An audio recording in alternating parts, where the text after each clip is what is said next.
Good evening, class.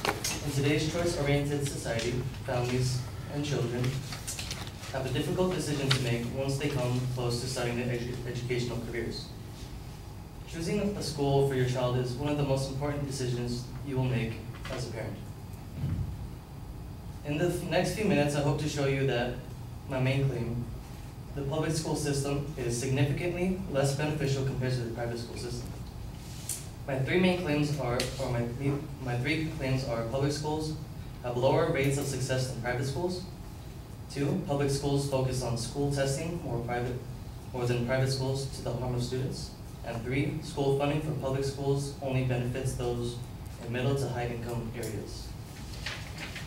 Back to my first claim, public schools have lower rates of success than private schools.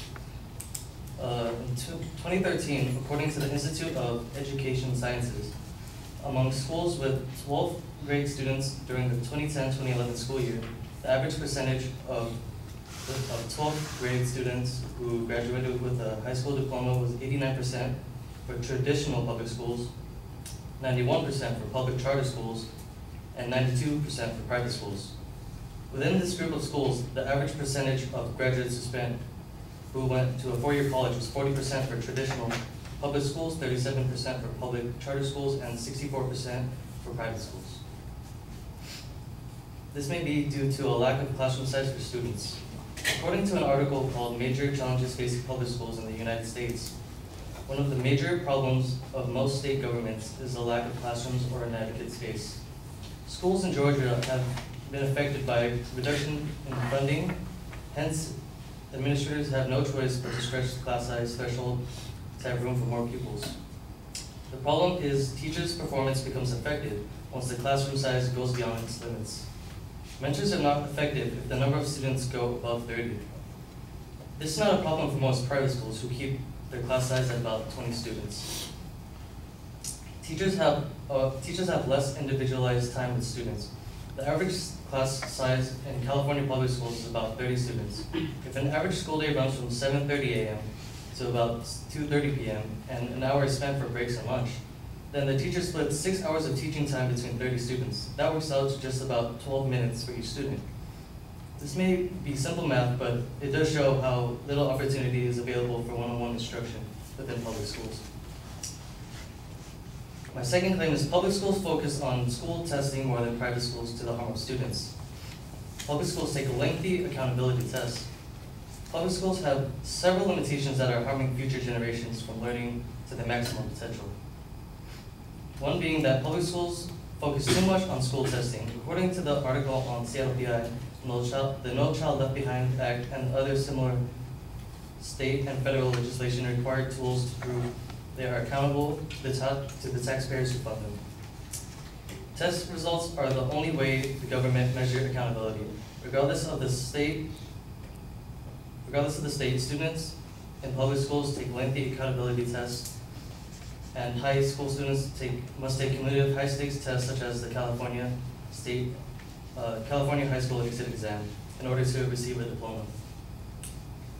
Standardized tests such as the CASI take a lot of valuable time from teaching and are not always accurate in measuring the student's intelligence or teacher accountability. Standardized tests also make it difficult for teachers to teach the way they want since they spend most of the school year preparing students for it, unlike private schools who are allowed to be more flexible with their teaching methods. Public school funding depends on how well students perform on state standardized tests. According to the nextgalaxy.org, much of schools' funding depends on how well they perform on the state standardized tests. This is a huge amount of pressure to put on teachers and students. It is because of this pressure and throwing money into the mix that there have been numerous cases of cheating. Not only do the students teach, but the students cheat, the teachers cheat as well. Teachers in school districts all over the country have been found guilty of changing answers, submitting false tests, and doing just about anything they can in order to boost their classes' scores. My third and final claim is public school funding generally benefits those in middle to high income areas. Much of the public school funding comes from local taxes. According to the article on Seattle PI, although some school funding comes from the federal government, much of it also comes from local taxes. giving students in affluent areas distinctive advantage over their low-income peers. Some affluent school districts, like the Seattle Public School District, are able to fund music teachers and other supplemental programs by soliciting parent donations. This is not an option for lower-income districts, where many schools cut supplemental services like transportation and class trips due to budget constraints. Additionally, Department of Education studies show that districts spend less money on teacher salaries at schools that serve low-income communities than they do on salaries for teachers at schools in affluent areas. And the affluent communities recruit teachers with more experience. Lower-income areas suffer hardships compared to their counterparts. Hardship is a disturbing concern. According to research findings by the Southern Education Foundation, roughly 51% of school-age kids in the U.S. live along or under the so-called poverty level. This means that the family with 4 members has a yearly income of $23,000 or lower. It was reported that low-income students make up a greater part of public school population in at least 21 states. Those who belong to this class are likely to have the highest ratio of dropouts. One alternative for lower-income families is seek a better opportunity is a system called school vouchers. According to the National Conference of State Legislators, school vouchers, also referred to as an opportunity scholarships, are state-funded scholarships that pay for students to attend private schools rather than public schools. Private schools must meet a minimum standard established by legislators in order to accept the voucher recipients. This evening we have revealed why the public school system is significantly less beneficial compared to the private school system. First, we discussed how public schools have lower rates of success than private schools. Second, we discussed why public schools focus on school testing more than private schools. And finally, we discussed how public school funding generally benefits those in middle to high income areas. And thank you very much.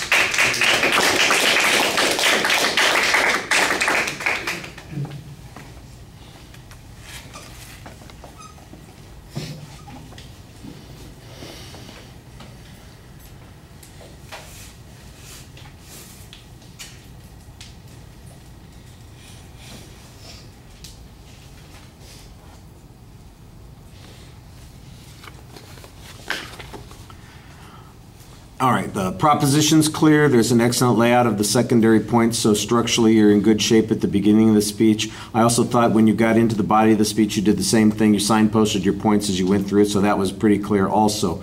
There's a good explanation on the first point about what's involved. There's a lot of data that you present. You've got some good statistical information to support your points, some factual data to make inferences about also.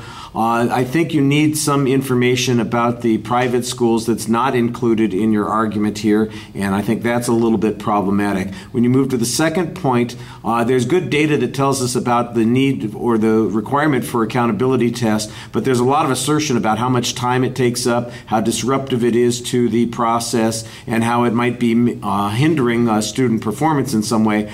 I didn't see any data that suggested that those things do occur as a consequence of all of the testing.